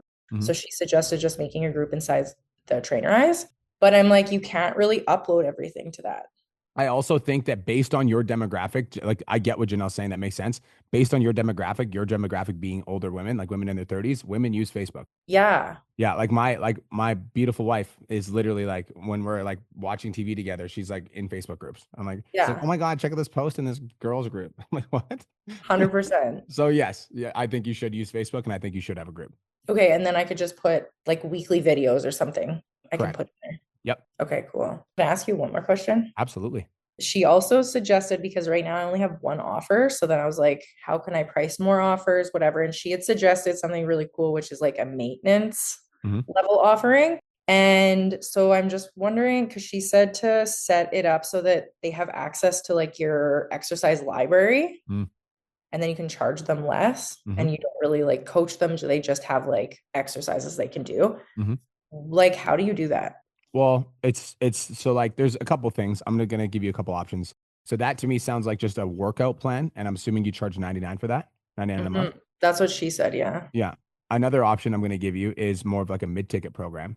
Okay. And so a mid-ticket program is basically the same as your main offer, but instead of doing 4 check-ins, you do 2 check-ins, and it's literally the exact same offer. But the difference would be like if you're charging, I'm assuming you're charging $400 a month. Is that what it is? $425. Yeah. Even better. So then your mid-ticket program could be like $300. And it's the same thing, just 2 less check-ins, which means 2 less adjustments and 2 less workout programs for you. Okay. Yeah, she had made it sound like there's like a library that they could just have access to, and then you're not like doing any check-ins ever with them. Yeah, it's not necessarily, it would be a pre-built program. So you'd have to basically put them on a pre-built program, essentially. Oh, so it's the same kind of thing. You're Yeah. still building them a custom program. Yeah. Well, if you had like a bunch of people on it, it would be a pre-built program and then you would subscribe them to those programs. Okay. Yeah. Cool. Cool. Thank you. I appreciate you. Welcome to the 10K. Yeah, I appreciate you. Happy to have you here and congratulations on making so much money. That makes me super happy. Thanks. Bye. Bye. We got Jackie. Hello, Jackie. Hello, how are you? Good. How are you? Tell me some wins. I can tell by your smile that you have some fucking really exciting things to tell me. I wish I did. Actually, I'm just like really happy about my mindset. There's been like some obstacles and I've Okay. just like been handling them like very neutrally. Okay. So that's can I my serve win. you? So my question is in regards to my 4-day challenge, I have some people in there that are like old clients or people that have done the challenge before. Maybe we had a sales call before. So like I would not offer them another sales call based on like knowing their situation. Yep. So I would like to kind of like pitch them in the DM, like my low ticket offer, like you were just talking about, which is 99, just based on like, you know what I mean? So how would you do that? And these are people that are in your 4-day challenge that you're about to pitch? Yes, they're in my 4-day challenge. They've done challenges before. They're just not, I don't know, like they've been a client before. Some of them have done a challenge. We've had a call. They're like not qualified, not serious, that kind of energy. Whenever you guys have a bunch of clients, like if you have a bunch of clients you want to hit up for an offer, my recommendation would be this. Step number 1 is you want to get them to engage. So I would send them a message that says something like, yo, Jackie, what's going on? I just wanted to check in and see like how you enjoyed the 4-day challenge. And then get them to engage and get them to reply. Once they reply, you're like, oh, that's amazing. And then I would send a voice note or a video that said something like this. I'm glad you got so much value. I wanted to send you a personal voice note because you've been in my audience for a while. And you've done 3 of my 4-day challenges now, which is awesome. And I love that for you. And we did have a conversation about, jumping on my fitness program a couple months ago, but you mentioned that it was outside of your budget. So I actually did create something that's extremely affordable. That's literally like a fraction of the cost of the thing that we talked about. And I think it would be a good option for a permanent solution for you so that you don't have to keep joining 4-day challenges and we can help you lose this weight for good. Are you interested? Well, that was fire. And then when they say yes, then you can hit them up with like a video of you explaining what the details look like. Okay. And you would even have a video even for your low ticket, ideally? Yeah, you could just do it like a selfie video, Jackie. Like you could literally just do a video like this. So here's exactly what's included. Like it doesn't have to be a video. Okay, perfect. That's very helpful. Thank you.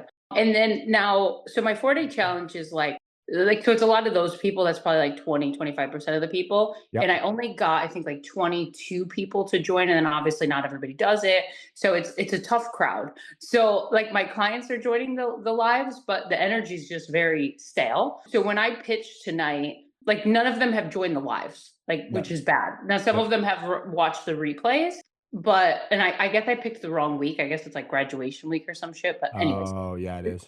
Yeah. So would you still like today's day 3? So would you still like pitch live and what does that kind of look like? Still would. And I would also hit up every single person that didn't join the live stream. And I would just be like, hey, this live stream super fire. Make sure you check it out. And I would send them the replay. I would remind everyone to watch the live and then I would send them the replay after the live and I would still pitch. Show must go. Okay. And then the pitch, are you kind of going over the details like this is like of the program real briefly? I would be pitching to a consult call, not pitching your program. Okay. Pitch the call. Yeah, you want to pitch and offer the call in like a custom strategy session for your specific fitness journey so that we can help you come up with a game plan so that we give you figure out what your macros are, figure out what your training plan is, and figure out what it's going to take for you to get in the best shape of your life. Okay. So you're not really going into the details of the program.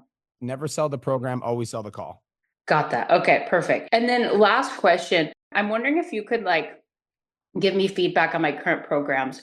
So I have one that's 333 and then one that's 555. I don't really pitch my other 2 higher ones because I don't really have the capacity. So for the 333, they get 1 check-in a week, meaning they can only talk to me one-to-one once a week. And then I say all other questions in the group throughout the week. And then my 555, they have messaging access every day except Saturday. That's the main difference for my programs. The 555, they also get like Loom videos where like I go over the nutrition in depth and stuff like that. What is your thoughts on the details and the structure of that? Is there anything about your programs that's making you question them? Like, is there anything that's like just one client kind of had like, she got the 333 and then she wants to talk to me every day and message her and ask her what she had for breakfast. And I'm like, fuck no. Even the ones that pay me 555, I don't do that. So that did. And then also I know some of the coaches also with both their programs, they have unlimited DM access. But my clients are like very needy. So if I did that, and they also voice note, I mean, I would just, that's the only thing I would do all day. Yeah. Is your retention on your 333 good? Yeah, it's amazing. Yeah. Then don't change anything. Fuck my opinion. Okay. Fuck everybody else. Okay, fuck everybody. Got it. Yeah. Like if your retention is good, I never make decisions. So two things. Number one, this is for all of you guys. Okay. Don't make a business decision about your whole business based on an isolated incident. That's why I asked that question. So if I have one client that comes to me and says, Brian, you suck. And I'm like, okay, why do I suck? Because you only do one coaching call in the 10K Mastermind.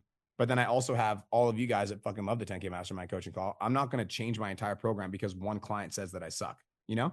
Yeah. Okay. That's perfect. So that's number one. And number two is I never make decisions unless I have the data. And so if the retention of the 333 was really bad, then we might make a change to it to try to improve it. But if the retention of the 333 is really good, then we're not going to make a change to anything because the system is currently working. So I don't want to change anything.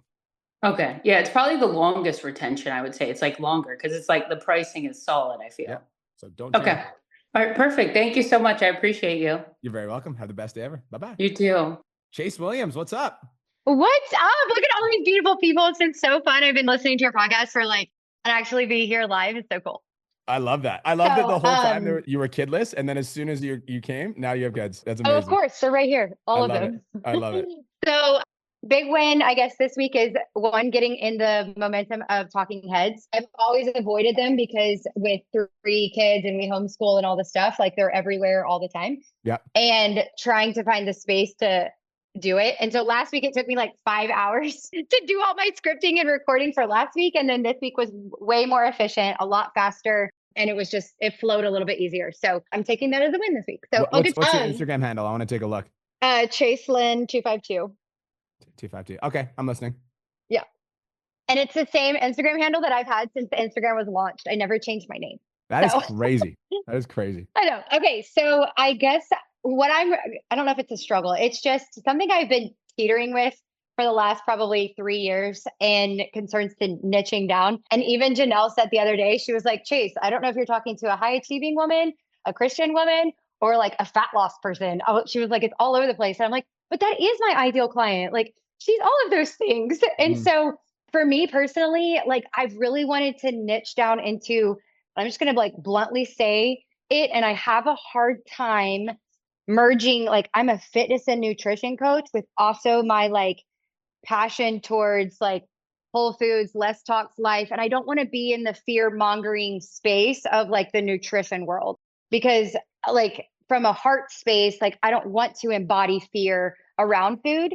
And so it's and when you get into the less tox world around nutrition stuff, it gets very fear mongering. And I don't like that at all. And so I want to be in this niche world of okay, I don't back my kids. We homeschool. I'm a Christian mom, and we eat whole foods in our house and I'm less tox, but it's so hard to dial in as a fitness and nutrition coach with my my own authentic views on stuff without playing the way that other people play.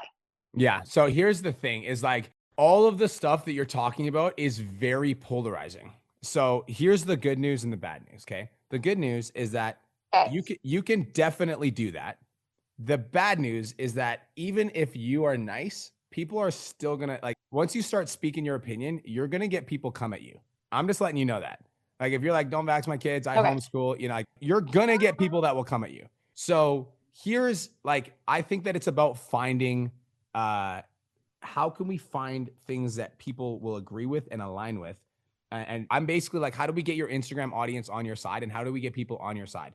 How much do you talk about being faith-based? How much do you talk about your faith and why you're connected to God? How much do you talk about that on your Instagram?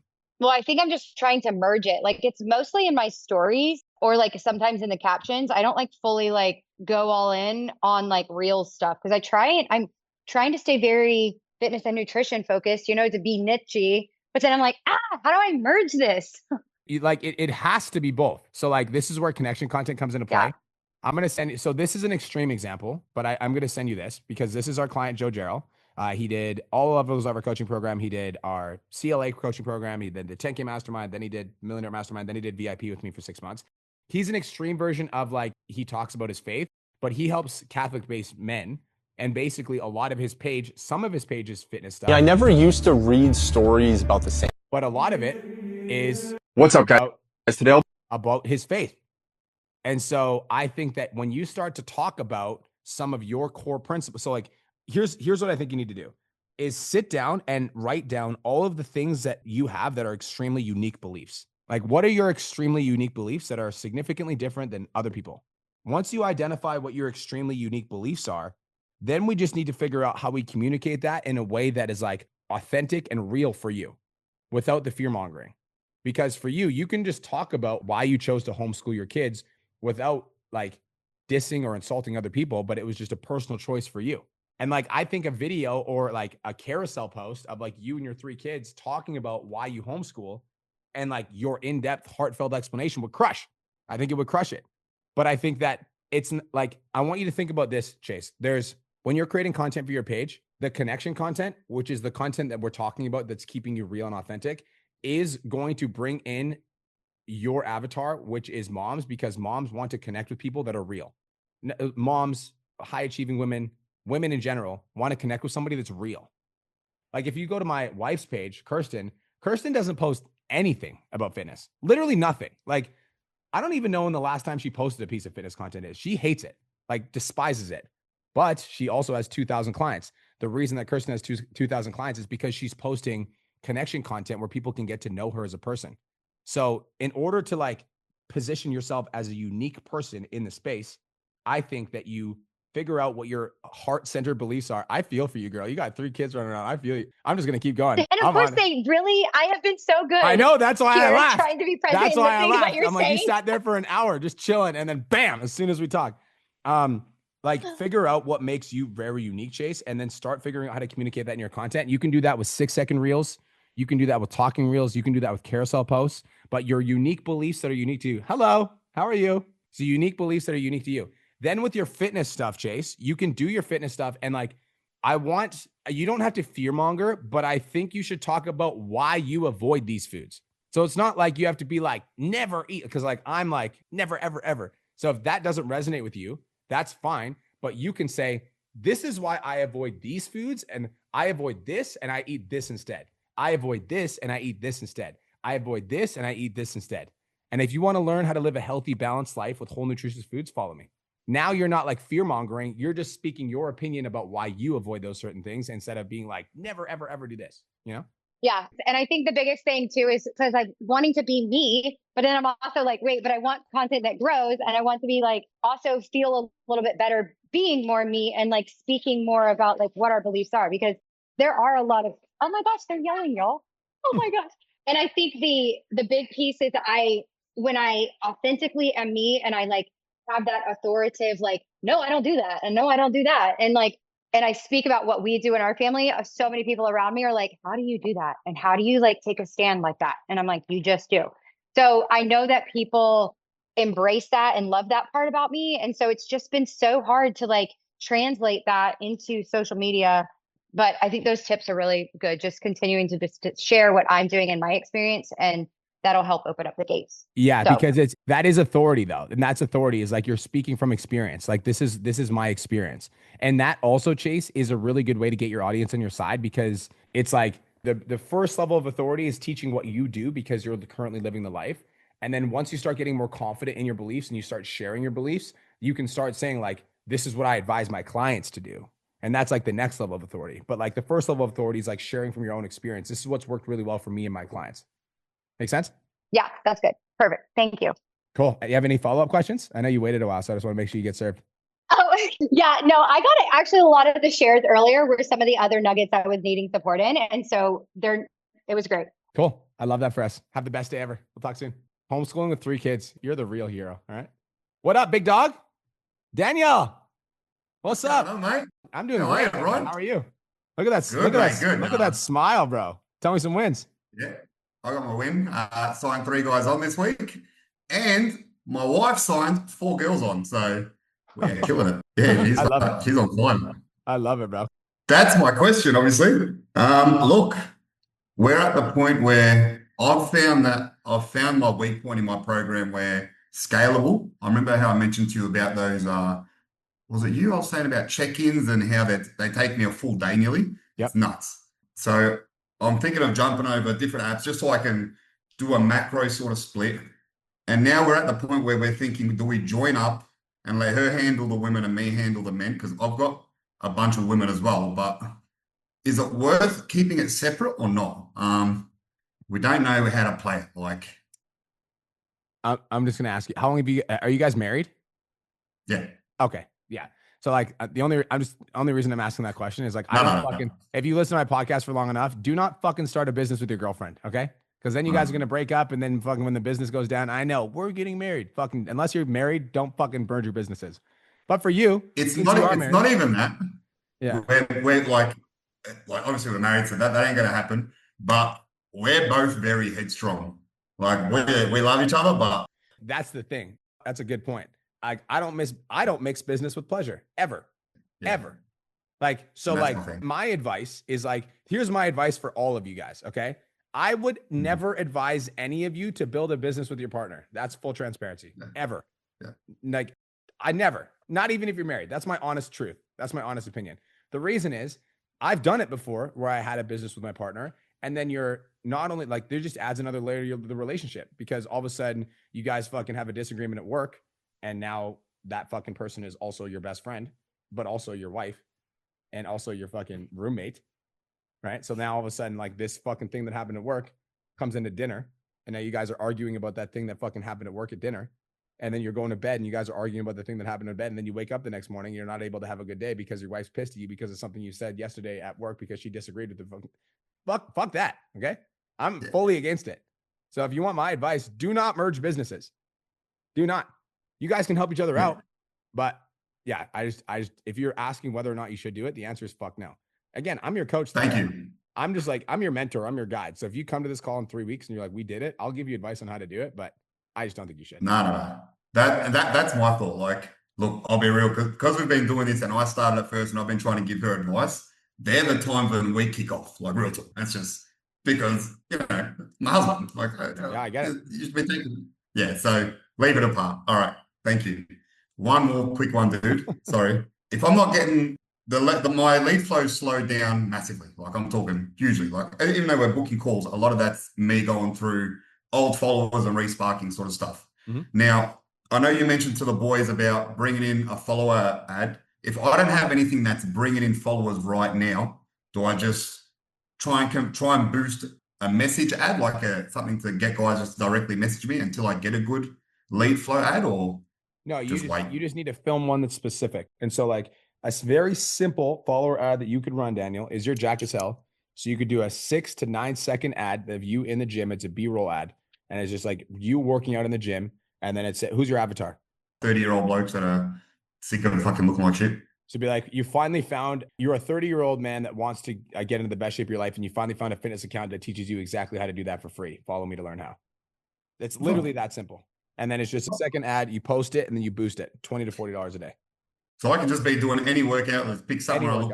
Any workout where you look jacked as hell. Any workout. All right, fuck. I'm overthinking it. Yeah, it doesn't have to be complicated. It's very simple. Yeah, dude. Legend. All right. Yeah, cool. Man. All right. Thanks for the weekend. Thanks, mate. Okay, bro. Much love. Good to see you. Peace. Yadira, what up? What up? What up? How are you? How you doing? I'm doing amazing. Best day of my life. How you doing? I'm doing great. I have 2 questions. Okay. So, well, first I'll start with the win. I shared it in the comments, but I have a reel going off right now that in the last 24 hours has gotten more than like 35K views, over 100 new followers, which is great. And then I also just launched my pre-challenge to my 6-week challenge. So I had an offer that if they signed up early, they get 2 weeks free. And so I had 7 ladies sign up for that. And so we've officially launched that, which is great. And they're all very engaged, which has been also great. It's been really cool. So those are my wins. I have 2 questions. Okay. So my first one is like a little bit of a longer one. I want to say back in like March, in February-ish, I changed my process from one-on-one check-ins to like the Loom check-ins. Yep. Obviously, because I wanted to scale, and I knew that this wasn't like the best way to scale. Now, the issue with the changing the process isn't like the issue itself. The fact is, on my one-on-one calls, I did like a training, or I did like a certification last year, like 2 years ago, which pretty much gave me like little mini presentations on teaching like mindset holistically. Like it was a holistic lifestyle specialist program. And so it was like teaching mindset, teaching nutrition, teaching sleep, and like all the things that are like more holistic, stress, all these things, and like the science, and in a very digestible way that's easy for, people to understand. So I was doing those little mini presentations on the one-on-ones. And I feel like those really, really like helped like my clients to like resonate more, get better results. I feel like all of the clients that I had before I changed this process had a lot of better results, were a lot more engaged, were a lot more like just getting better results overall, mentally, physically, and all those areas. Mm-hmm. Now I've switched over to obviously like the regular like Looms. And so I'm doing just the check-ins. I did pre-record all of those presentations. And so I've tried to like get my clients to watch, because I know that they were part of them, but I don't think they're as like engaged of watching those, or some of them just like don't show up for like my group calls that I also host. I host 2 group calls a week. And so my question is, basically, since I've changed that, I feel like my clients now are like, since then, I have not been getting my clients the same results. I haven't been getting my clients like this, like the same, the energy is different. They're not as like into the community. And I think not even I think, like even from the clients that I've changed the process, they've even shared with me like one of the things that they miss is like those meetings or those presentations, even though I'm doing them on the group call. So I'm like, I don't know what else to do. I think they're more so missing just like the one-on-one connection, and that's what's hindering like the results. But I do know, I remember like you saying one time, like if there's something that's happened, like if something's going left in the business and you like kind of take a look at everything, and if there was like this one major thing that changed, and that's around the time that it's been happening, then to kind of look at that. That was like the one big thing that changed. And ever since then, I've had like clients that had like staticky results, or like it just hasn't been the same since I've changed that. Yeah. So you're basically talking about how to go from like a one-on-one coach to a coach of a group, essentially. Is this like, that's the conversation? Because if you think about like the aspect of, here's a good analogy I could use. Let's say that you are working one-on-one with a client, Yadira, and you're like talking one-on-one with a client. You're pretty confident that you're going to be able to like deliver what that client needs and be able to give that client results and be able to get that client engaged, correct? Correct. Okay. What if I put you in front of a stage of 300 clients? I'm pretty sure I could answer enough questions. And I try to, I try to do a lot of like group calls and lives for that reason, so that I can be asked questions right on the spot. Do you think that dynamic is different though, between the one-on-one and the 300? Oh, I definitely do think the dynamic is different. Yeah. Because you have to be a different person in order to command that room. Does that make sense? Yeah. And I feel like I try to do those things because I've always like, prior to this, I think I told you that I think I was a therapist before this. And so I used to do like group therapy. I used to, before that, I've always done like group things. Like I've always led group things. So I feel like I'm not, or like done like presented in front of big rooms. Like those things are not. I don't think this, but pause 1 sec. This isn't me attacking your ability to lead. No, I don't think it is. But this is me saying that the dynamic between one-on-one interactions and the dynamic between leading a community is completely different.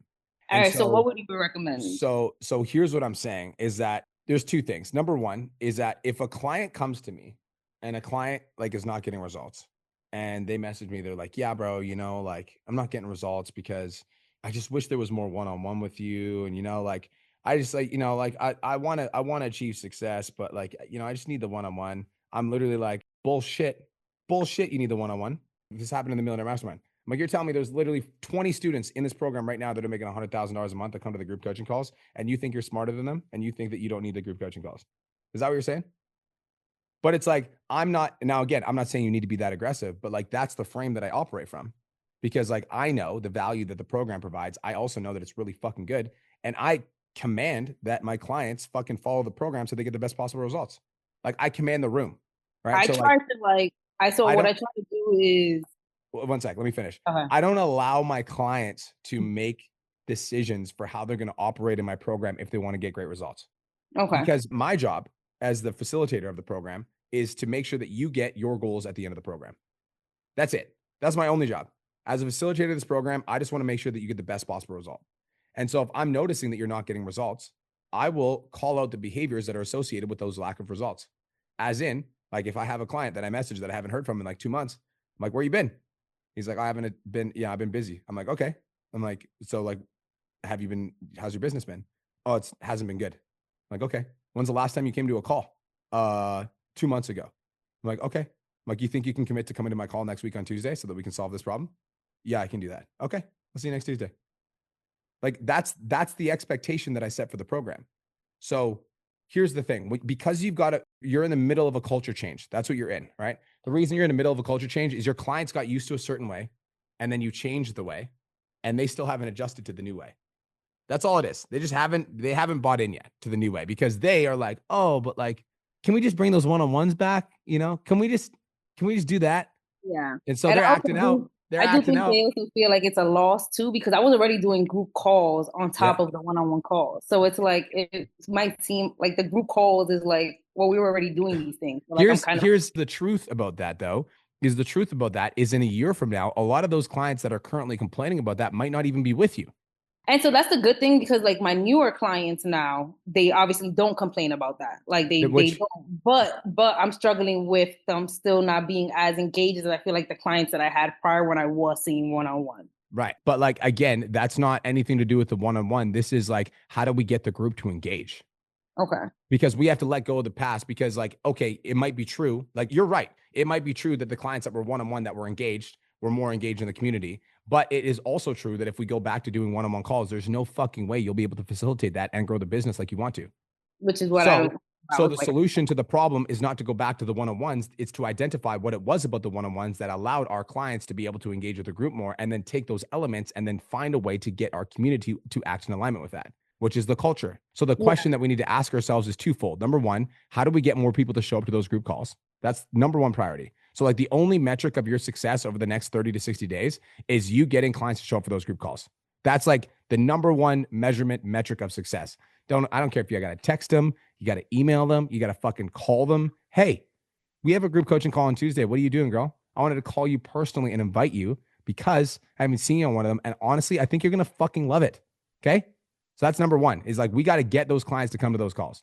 Number two is when we onboard new clients, they don't know what our culture is like. They don't know. They have no idea. They're coming in from the outside.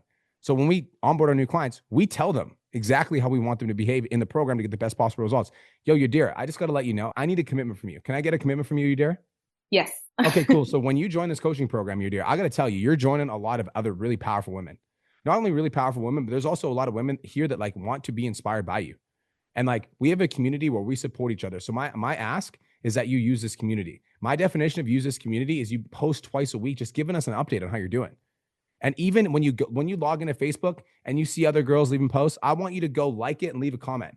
Why? Because it feels good when people love us. So why not love up on other people? That's the type of community and culture that I've created at Yadira Cordero Fitness.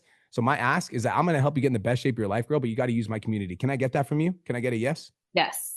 Get it? Yes. No, I love that. I love that. Now that makes a lot of sense. Because in my onboarding, I do kind of set the tone, but I don't be as specific as that. Like I set the tone in the sense of like, oh, like the people who, like I always say, like the women who join my calls are usually the ones who get the best results. And I need you, Yadira. Here's what I need from you. I need you to commit to one of these coaching calls per week. Which one do you think you can commit to? Can you commit to the Tuesday one or the Thursday one? I like that. I like that. The Tuesday one? Okay, bet. I'm writing your name down. I swear. If I don't see you on that call, what did I just do to fucking Zach Matt? You get what I'm saying? Yeah. That's like, you got to hold people accountable. Like, Zach, you fucking told me you're quitting August 20th. You better bet your ass I'm going to fucking remember that. You get what I'm saying? Yeah. I definitely do get that. Yeah. I definitely. Now that was actually really helpful. Yeah, thank you. Okay, so then I guess like that kind of goes into the second question, which is onboarding.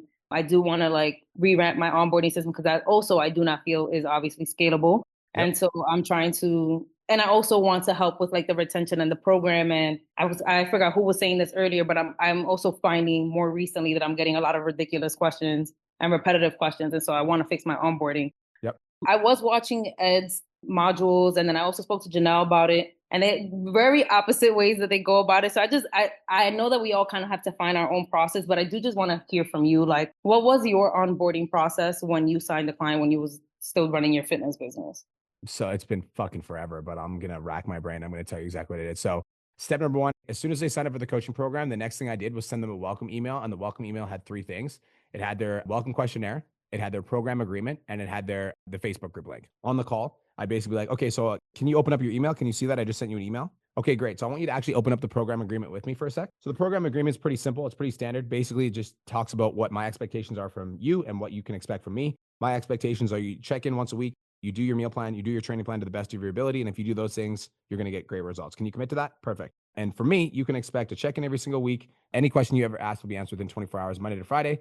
And I will respond with your check-ins on time. And if I ever miss a check-in, then I'm fucking up and I'll never do that. Cool? Perfect. There is also no refunds on the program unless you complete the program and you do all 12 check-ins and you don't get amazing results. In that case, I don't deserve your money and I'll send you back every dollar in full if you don't receive the results you paid for. Cool? Awesome. So I'll get you to sign that right now. Awesome. And this is right on after the end of the sales call, right? End of the sales call. Yeah. I'll get them to take care of the agreement on the call. And then I'm like, okay, perfect. Is there any other questions that you have for me? Or are you super excited to get this rocking and rolling? Cool. Well, next step is get me that questionnaire back within 24 hours. Once that questionnaire is back in my inbox, I'll have your program done within the next 7 days. And once that questionnaire is back in my inbox, I'm also going to send you our get started guide. Cool. Great. Talk to you soon. Bye. They would get the questionnaire back to me within 24 hours. If they didn't get the questionnaire back to me within 24 hours, I would send them like a custom video or just be like, hey, just want to like let you know I can't start your questionnaire until it's done. Once they got their questionnaire back to me, I would start working on the program and I would notify them that it'll be done within 7 days. I would also send them a get started guide that was basically like, go to the grocery store, pick up your Tupperware container, pick up your food scale. You're going to need to buy like these type of pans to do your meal prep. You're going to need to buy a water jug, like a 2-liter water jug, so you can drink your water every day. So I'd give them like a bunch of stuff that they needed to pick up just to get them in momentum and get them excited for what to expect. And also gives them homework so that they're not like, what am I doing? Like I give them almost like go on a fucking treasure hunt kind of thing. Once their program was done, I would set up an onboarding call with them. As I started to scale, those onboarding calls became group onboarding calls. So I do a group onboarding call with everybody that I signed that week. And then I would just walk them through how to do the training plan, how to do the meal plan, how to do the accountability. And then once they were into the Facebook group, that was the onboarding completed. Okay. All right. So I have something kind of similar, but I guess my onboarding calls, I do one-on-one onboarding calls now. I do want to move towards like a group coaching eventually, like as I continue to scale, but a group onboarding, but right now I'm not at the space where I'm signing and applying to do group onboarding. Yep. My calls can sometimes take sometimes I could be on that onboarding call for like an hour. It could be very long. Do that. But now I see why. It's because I do like basically with like the questionnaire and all that stuff, I kind of do on the onboarding, like talk them through like what's going to be on their plan or creating their plan. So I can see how I can kind of take that out the process, and I could probably bring down my onboarding to like my onboarding costs to like maybe like 20-30 minutes. Yeah, that would be 20-30 minutes max. Yeah. Okay. All right. Well, thank you. That was all. I appreciate it. I appreciate you. I hope you have the best day of your entire life. Full-time Drew. What's up, full-time Drew?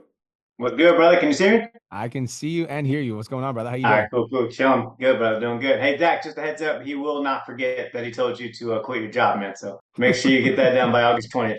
Okay, so a couple questions for you today. I went through the support coach training, which is great because I actually just hired another coach like 2 weeks before that, so it worked out as far as the timing goes. Hey.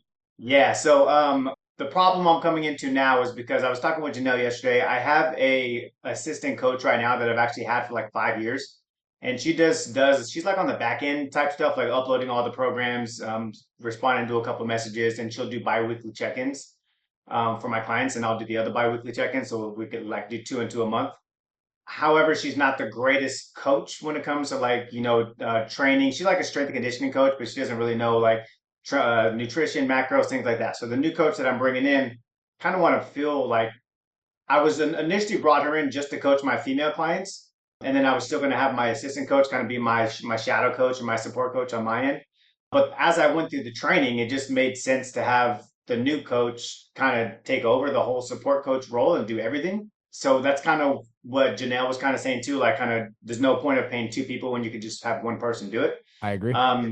So the problem I'm having now is that, can you give me some guidance on how to let this other coach go? I kind of feel bad that she's been riding with me for the last 5 years, and I just kind of want to do things the right way without, she's going to be, you know what I mean?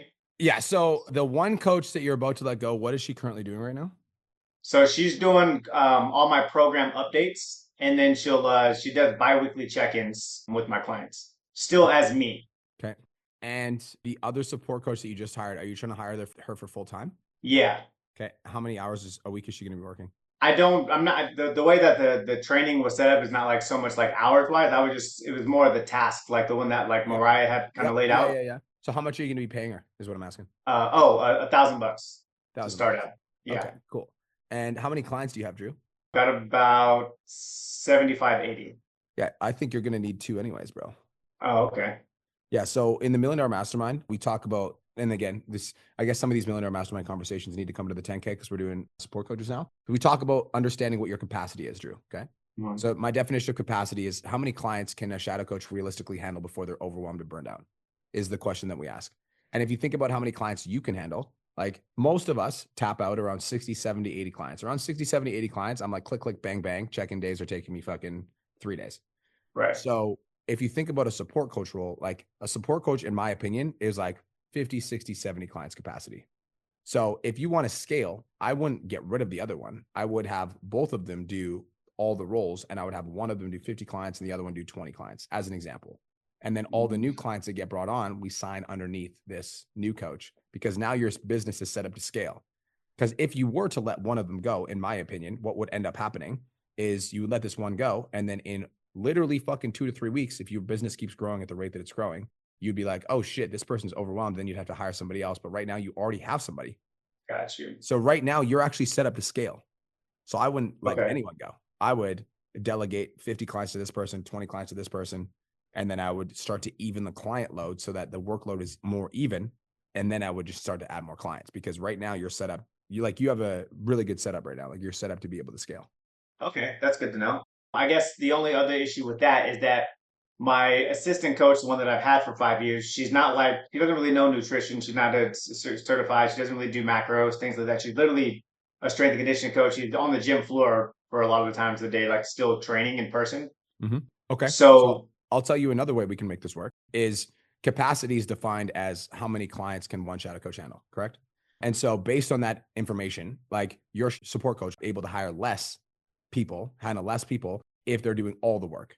And so another way we can make this model work is the support coach is the one that does the check-ins and the messaging and the nutrition. And then the other coach is the one that does the programs, et cetera, and the check-ins or whatever you decide. And then maybe it's just programs. Maybe this person does all the check-ins, this person does all the programs. Because now, instead of the coach only being able to handle 60 to 70, they'll be able to handle 80 to 90 to 100 because a lot of this stuff is being done by the other person. Gotcha. Now, the only caveat to that system, Drew, is you're going to have a Google Sheet where your coaches communicate on, and any work that gets done on the client needs to be updated on the Google Sheet so that everything is tracked so that every coach knows what's happening with a specific client. Got it. Okay. And then if I were to go that route to where my assistant coach just strictly does all the programming on the back end, support coach handles everything kind of on the front end type deal, what would the pay rate be for the assistant coach that's only doing programming because she's not doing anything else at that point? I would be thinking through the lens of how many hours does this take? How many hours is it going to take her a week to do programs? So what I was doing before is I would kind of average. I mean, sometimes it's going to be a little bit less, sometimes a little bit more, depending on how customized the program is. But I would tell her that like, hey, one program realistically should take you no more than 30 minutes to complete. So that's kind of how I would structure it. If I had, 10 clients, I would just make that 5 hours worth of work, if that makes sense. Mm-hmm. So if she was doing 70 programs, how much time would that take? It's a good question. 70, 30, was that 35? 70 divided by 2 is 35 hours. 35. Yeah. 25. Yeah. So the way that I think through it is when I'm hiring support coaches, I'm hiring for about $25 an hour. Okay. So if it's 35 hours worth of work, it would be about $875 a month. Got it. Okay. How much are you paying her right now? 18. Yeah. But she's doing the check-ins too, right? She's doing, yeah. Yeah. She's doing the check-ins. So yeah, I would say that the conversation's obviously not going to be fun regardless because you're going to be decreasing her pay. Yeah. But there's 2 ways to go about this. Way number 1, she does all the programs. Your other coach does all the check-ins. That's number 1. Way number 2 is she learns everything about nutrition and she basically takes on nutrition. So like you can have a conversation with her and be like, if you're willing to learn nutrition and you can get your nutrition cert in the next fucking 30 days and you learn enough to be able to be dangerous so that you can help these clients with nutrition, then I'd love to have a full position for you. But right now I might only need you for programs, which means I might need to decrease your hours. Got it. Okay. That's how that conversation goes. Okay, cool. That helps a lot. Perfect. That is all I have for you today, brother. Okay, bro. Congratulations on fucking all your recent success. I'm proud of you. Appreciate you, man. Keep up. Peace. Samantha, what up? Hello. Let me get outside so I can talk a little bit better. I'm doing great. Best day of my life. Thanks for asking. I love that for us.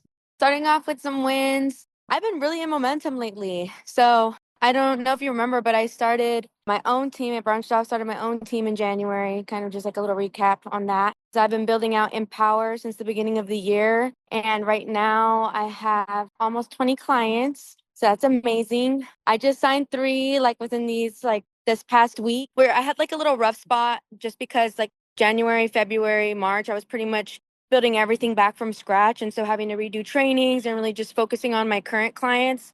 And so now that I've gotten into summertime and really like established my onboarding and everything's flowing well, I feel confident in that. Now I'm like picking back up on marketing, posting, challenges, all the fun stuff that I've just been looking forward to.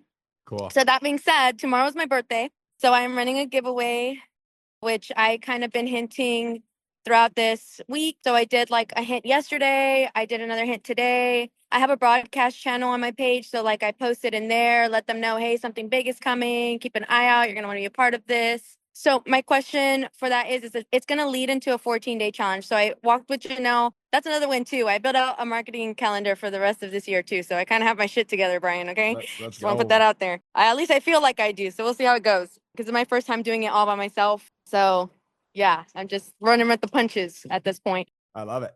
But so I'm gonna run the giveaway, and then I guess like whoever doesn't win, right? Like I'm gonna have them message me. Whoever doesn't win, I'll recruit them into the 14-day challenge if they don't sell and they don't sign on to the program. But for the giveaway, I have a reel that I already made for it, and it's gonna be like, hey, birthday giveaway, read the caption. I'm gonna put the details in the caption. Should I also do a static post with that, or Yes. should I just do one post? Yes, you should do a static post as well. I would do the Okay. static post first. The static Okay. post, carousels crush. I'm also going to drop my 350K giveaway SOP in the chat box of this Zoom call. I'm not going to talk about it on the podcast because it's way too good. And so this giveaway SOP ended up booking me. We had 300 entries and we booked 65 calls from it. Okay. So that is the SOP for it. So it's in the chat box of Zoom. I'm not putting that on the podcast because it's too good. Sounds good. Okay, I copied and pasted it. That's why I paused for a second. Cool. Okay, so I'll do the static post, and then I have a cute little reel that I posted because I've been studying a lot of content and transitions. So that's been my content lately. I know like the day in the life has been real popular.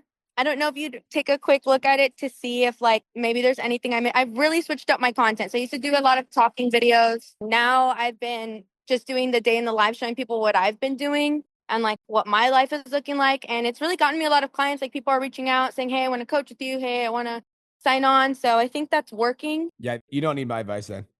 Oh, I just want to see too if like I should just stick with only that or if like I should still throw in like maybe some things that I was doing before also. I think here's what I think about content. So I'm looking at your page right now. I think that if your content all gets one vibe, in my opinion, that's when your audience tunes out. Okay. So you don't want to be predictable with your content. As soon as you're predictable with your content, in my opinion, your audience just stops paying attention. So this content style is I'm looking at your page right now. This content style is working really well, but I do think you should still do some stuff in the gym. I do think you should still do some stuff in the grocery store. And it's not like it has to be like the majority of your content like it used to be. But I think having some stuff in the gym is a very, very good idea because like you have the physique that women want. So I think showing that in the gym is really fucking important. Okay. What I've been thinking of, do you know who Higher Up Wellness is? Yep. Oh, okay. I really like his content where he talks and he's like, talks about public speaking skills and just talking directly to the camera. Yep. And I'm a very opinionated person. So I definitely like want to start doing content like that. So probably just sprinkle that in first and experiment with it. And then just keep the content I know is going well. Probably like where I'll do that. Yep. Okay, cool. And then, so I have to go back and look at my marketing calendar because I have a big marketing calendar on my wall and I didn't bring it with me digitally. So I kind of forgot like whereabouts I'm starting. But I think my challenge is starting right after July 4th, so on the 7th. So that really gives me just a week to recruit and get things ready. Mm-hmm. So should I start maybe grabbing some girls in before the giveaway behind the scenes? Or should I just wait till I launch it after my giveaway and just like go full throttle for that week? I would just wait until after your giveaway. I would focus all of your energy on your giveaway. Okay. That sounds good. Cool. Okay. I feel confident. Thank you. Appreciate it. I got you. Bye. Bye. Johan, what's up, brother? What's going on, Brian? How are you, man? Best day of my life, brother. How you doing? That's the way. Yeah, not too bad at all. So Win finally signed 2 new clients. So I had a bit of like no getting on the calls for a little bit, but this month got 2 new guys and sitting just over 7K. So pretty happy about that. Let's go. Yeah. So yeah, chasing, I don't know, it's pretty impossible. I won't be able to chase Ragnar or Dana or Matt this month, but maybe next month we'll go for it. Cool. So question around avatar. So I've been with my content, I've been posting a lot about obviously helping guys in the FIFO industry lose weight and all that. But I've sort of realized that my content has just I've put myself in a bit of a box where I've just been speaking about that. And the two new guys I signed, they were from more so like busy dad content or dad bod sort of content that I shared. So I'm wanting to obviously split my content or my avatar somewhat in half because half the time my clients are away working, and which is like all these pain points, struggles, issues, whatever. Yeah. And then they're also home for half the year and they're all dads and then they have different struggles. So what's the best way to do that is basically what I want to ask, because I don't want someone to come to my page, just see FIFO and then tune out, and then the other one just see dad, but then they also FIFO and tune out, if that makes sense. But I think the avatar is the same person, right? Because it's sometimes they're at Yeah. home for a while and sometimes they're away. Mm-hmm. So I think the avatar is the same person. So I think that the conversation, like there can be content where you speak like just to men that are at home, just like if you're a busy dad, and there can be content when they're Yeah. away. I don't think it's like, I think that in your head they're separate, but it's the same person. And I think that there's some videos Okay. where you talk about the lifestyle of being like working away and then being at home. Like that's like a connection reel where it's like you're talking about the lifestyle. You could also talk about how you've got clients that work full-time away and then they're full-time at home. So like they need to have, structure for both. So I don't think that the avatar is a separate person. I think they're the exact same person. Okay. So in your head, instead of creating two separate types of content, it's like, it's the same person, Mm-hmm. right? It's the same person. And if you're Right. noticing that busy dad stuff is working, like the busy dad stuff is also relative to the people that are away, Mm. right? Yeah, for sure. What would be the difference in your head? Like, I just want to understand. The difference would be like the FIFO guys mainly, I don't know, it's just like the language they use and sort of like how they treat their fitness goals rather than the guys how they would treat their fitness goals when they're at home. But it's the same guy though, right? When they're away versus when they're home. Yeah, correct. Yeah. Yeah. So The lifestyle is just completely different. Like the the culture, the lifestyle, everything. It's like I experienced that when I was like working FIFO. Like I was like person A being away, and then I would be someone else when I sort of was coming home, if that makes sense. see, that's funny content too. Like that's It's literally funny content. Yeah, when Yeah, you're like right. when you're like FIFO and you have two split personalities. And like Yeah, well, personalities. yeah, thank you. Yeah, that's Yeah, what it it's is. it's Yeah, like split personalities. So you're literally like, I think that's a funny piece of content. Like you're like right. acting out one version of the guy and then you're acting out the other version of the guy. Those are two like Mm. that's just stuff you need to talk about in your content. And that might not be Okay. like a fucking a reel because it kind of doesn't make sense in a reel, but that's definitely a carousel post where you talk about like Mhm. the difference between the lifestyle of like, because you have photos of when you were away, right?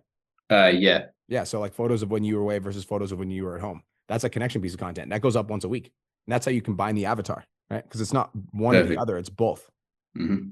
Awesome. Cool. All right. Thanks, man. That cleared it up. And lastly, you gave me homework a little while ago to do the follower ads. They were obviously targeting just FIFO guys. Man, they I don't know, they didn't do well at all. I didn't get a single follower. They were just like fake bot accounts, whatever. Okay. So I've been listening to obviously everyone else on the call today, and even what you said to Daniel, just to do a 6-second one based around that. Should I just try some? Try that for busy dads. Yeah. Yep. Okay. Awesome. Thanks, Ben. Appreciate your help. You're welcome, bro. I got you. Talk soon. Peace. Hack 10, last and not least. What's up, brother? Everything is going great. I wrote down everything. I promise everything will be so quick. I brought 2 wins for you. We had our first viral shot on YouTube to 4.4 million views. Wow. That's the first one. The second one, we haven't done any recruitment activity this month, but still people are booking the calls and we hit 20K USD recurring without doing anything. Let's go, bro. Yeah. That's a vibe. I love that. Great. So the question is, we have never done warm outreach more than 7 days because the hot leads from CTA stories is giving us enough clients that something breaks in the business and we have to stop doing the DMs. So we never got to do a proper warm outreach consistently long enough to learn how to do the DMs. Now I'm on the edge of joining the MDM in a couple of months without knowing how to do the DMs, and it's concerning me a lot. Would you recommend me to do only warm outreach to learn how to do the DMs, with people who are not ready to buy right now, or something else? No. Focus all of your energy, all of your attention, and all of your efforts on the system that's bringing you in the most amount of clients right now. Okay. Which is the stories, all of it. Like, if you've got a system that's consistently and predictably pulling in leads, don't try to learn a different system just because it could be good, because I would just be focusing 100% of my energy on optimizing the system that's currently working. Example, I've got clients named Riley and Kiara. They are in VIP with me. They hit $275,000 last month. The only thing they do is Kiara goes viral on her reels. She's growing her following. And then they just Instagram story market. That's it. They rarely do CTAs on their newsfeed. They never do outreach to their followers ever, but she's going viral and she's got a system where people come to her page, they see her stories, they reply. They do that system every week. And that's how they're pulling in $276K a month. They've never outreached to any of their followers. Okay, so yeah, it is possible. Okay, it doesn't like it's irrelevant. It's a system that we could optimize, but if you're telling me that like right now you're too busy right now with the Instagram story sequence, then and that's where you're getting most of your clients, I wouldn't be spending energy trying to build a different system. I'd be spending energy trying to optimize that one. Okay, great. Because I never heard someone scaling this before you just told me that. Now I know it's possible. Yep. Okay. And Naja definitely has the page where that's possible. Kiara has 292,000 followers. Naja has 500, I believe, right? It's 650 or something like that. Yeah. I digress. Same thing. Yeah. And right now we are posting like 3 times a week, sometimes 2, because we can't handle it. Yeah. So screw warm outreach. Warm outreach, irrelevant.